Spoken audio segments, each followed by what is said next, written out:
job site this morning installing an irrigation system. This house is in Bryan and actually had an old hydraulic system. And of course, all that stuff is way outdated now. The system and the heads, the piping, all that stuff is not salvageable.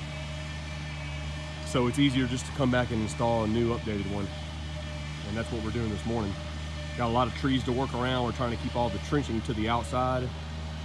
Got a gas line right here we have to watch out for, and just a bunch of tree roots, but we're trying to keep that into consideration. Like I said, keep all of our trenching to this outside right here all the way down. And that should keep us away from any big roots.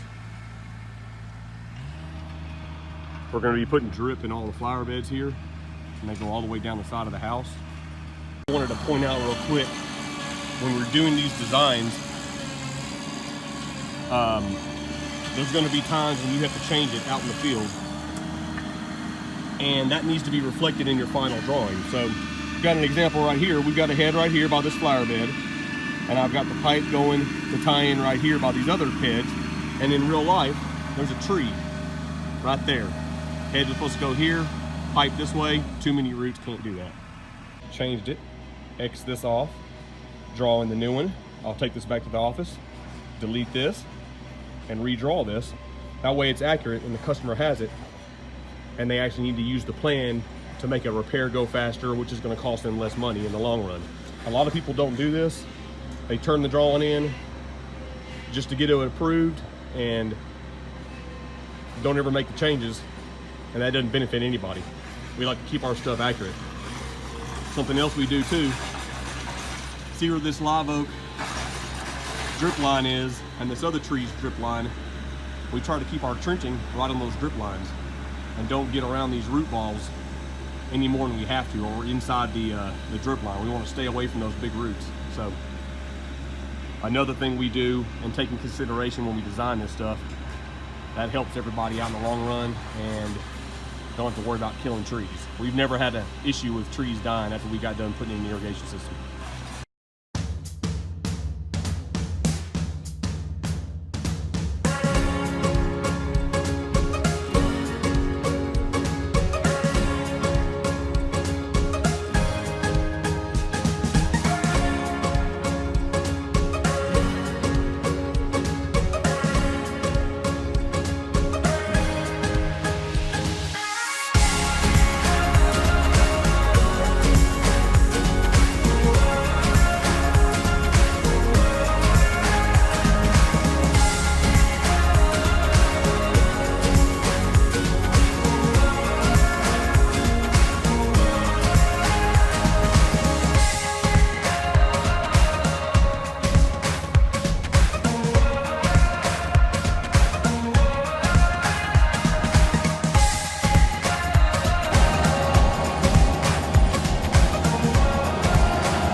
Almost got the trenching done.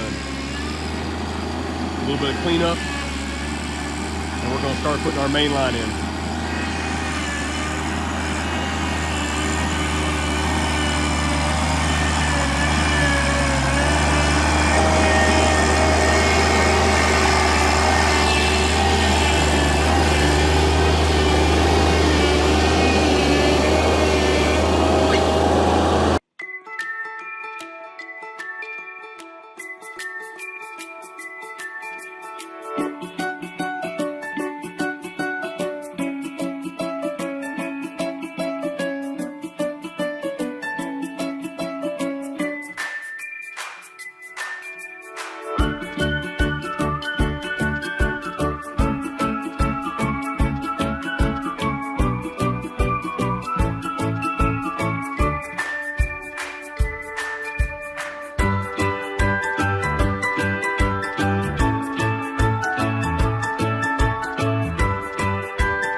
Things we see in these older neighborhoods is old hydraulic irrigation systems. And the difference between hydraulic and electrical is, back in the day, they had these little spaghetti tubes, what we call them, that actually went from your controller, and water pressure would open and close your valves out in the yard.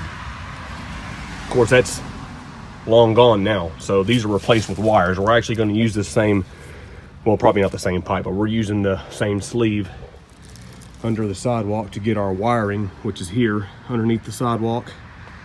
And we'll come up with a new riser, go into the garage and mount the controller. But yeah, old hydraulic system. This yard is huge, and it only had probably 3 or 4 zones hydraulically. We didn't even hardly come across any irrigation when we were out here. I think it had a bunch of spray heads, literally just doing like the perimeter of the out so far from the house. But this whole yard is covered now. We got heads along the street. They're spraying about 35 feet this way. Have another row of heads here going back to those heads, and it's going to cover real good. So we're trying to finish up this irrigation install, and the rain, of course, is coming in. That's always typical when you're trying to get something done, but we got it cleaned up pretty good for being abused by the weather. Didn't make too big of a mess. Trenches are covered in good, and we filled in our ruts and stuff from our machine, and this ought to blend in real good when the grass starts growing.